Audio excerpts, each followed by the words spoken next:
we're getting farther along into the season here, Jay, too, because, we get to that point. Well, it's early. It's early. And yes, there's still a lot of basketball left, but about this time next week, no, it's after this upcoming homestand. So they have today's game and then the 5-game homestand. That's 41 games. Yeah, crazy. Well, we're halfway through the season, right? So the question I guess I have is what we are seeing right now for the bulk of this, and that's with a 4-game slide to start the year, a 3-game losing streak in there, a 7-game win streak. And this is the team. Do you think this is sustainable? I mean, here they are at 19 and 16 as a good team, currently the 6th seed. Maybe some other teams get hotter. Maybe some other teams fall apart. And certainly I think the trade deadline will be something to monitor too.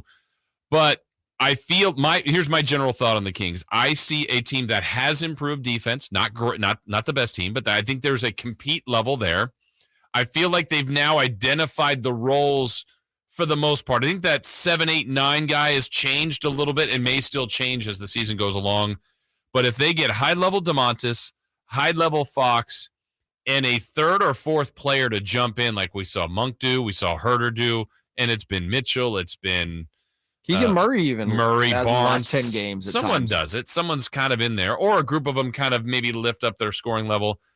They're pretty tough to beat, and especially at home. And then, if any part of that equation is off, they can now still beat you. And that's where I think it's different. It's like that's the blueprint to be great. Sure. The other one is, hey, Fox wasn't as good tonight, but they won. Or we haven't said this much, Sabonis wasn't as good tonight. Or, hey, they didn't shoot well, but actually the defense and free throw shooting helped them. Or, man, they shot the ball lights out. They really didn't defend well, but they still won. I feel like there are more ways for them to win, which to me makes them a better team. Yeah, I think it is sustainable, but I also think they have issues that they need to address. And by the way, when we say sustainable, I want to just throw out the disclaimer, barring major injury. Yeah, because I think that was a game changer with Sabonis if he went out. I mean, but if De'Aaron Fox has to go out for a extended amount of time, it's not as dire as if you lose DeMontis Sabonis, but it hurts the team significantly. But I think Herter would or Bar, like those are smaller. They're important pieces, though. Those important pieces, though, are easier voids to fill. Kind of like what you said is Kevin Herter's having a bad game. Well, Malik Monk can come in and put 30 up on you, and that, combined with a good game from Fox and Sabonis will likely get you to victory. Yeah. Those are easier to fill to me. It's just those two guys being Fox and Sabonis again. If either of them goes down with major injury, it is a problem. Sabonis more than Fox, in my opinion. So I just want to put that disclaimer out there again. This is all barring injury. This is if the team is relatively healthy.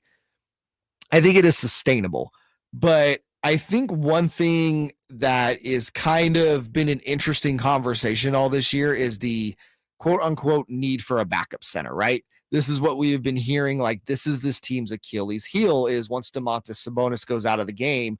We have seen Mike Brown try Rashawn Holmes, Chimezie Metu, some small ball 5 with Trey Lyles, even to a point. There was a time they brought up Nimius Queta to see if he was capable of fulfilling that role. And none of it's worked, right? There's been no answer to that problem.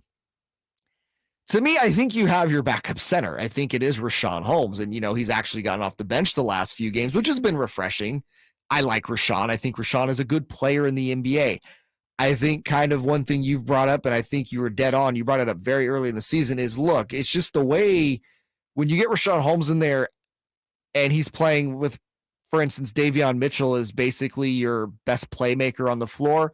That does not bode well for what Rashawn does, especially offensively. He needs another playmaker to get him open. And you saw it in the Memphis game. I felt like they were trying to get him more involved in the offense, and they kept turning the ball over because they were forcing it into him. They didn't have a playmaker on the floor with him that could get him easy open looks.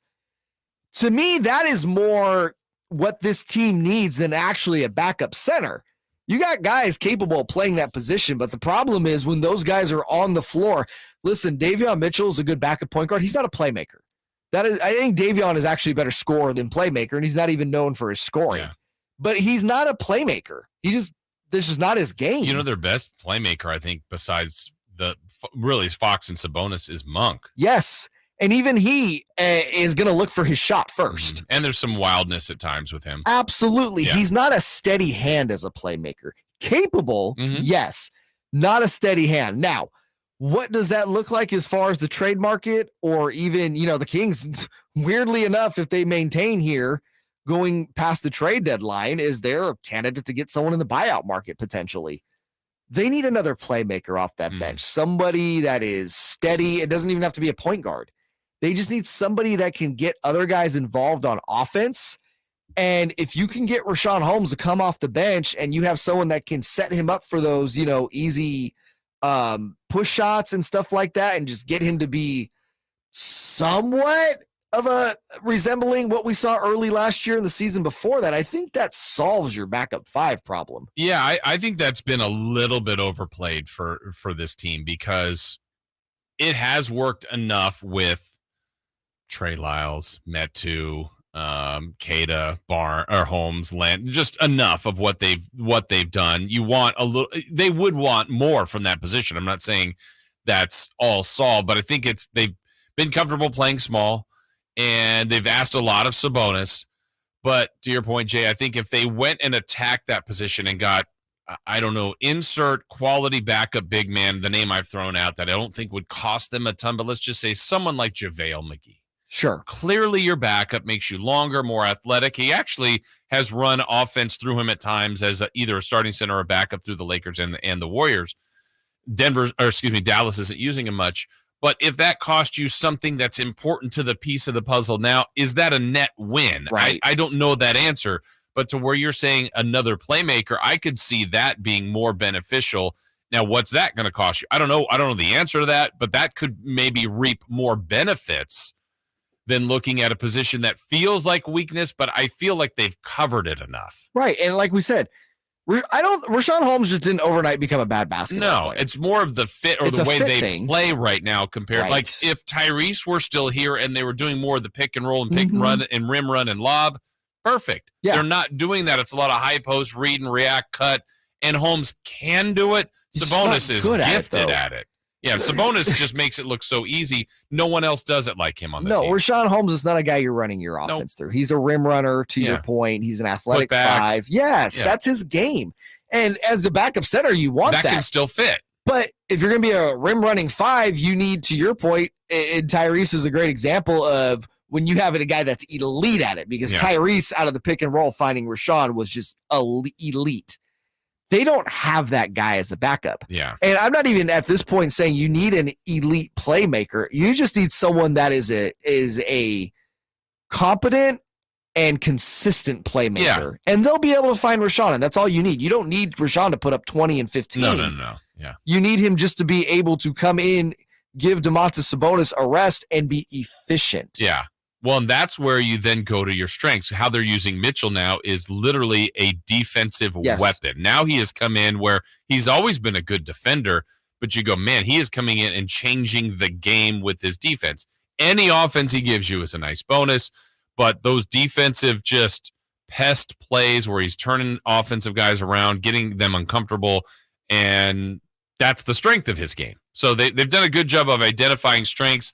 It's been a real fun team to watch. It's been great to see them at home, fun on the road as well. And tonight they get another crack at the Jazz.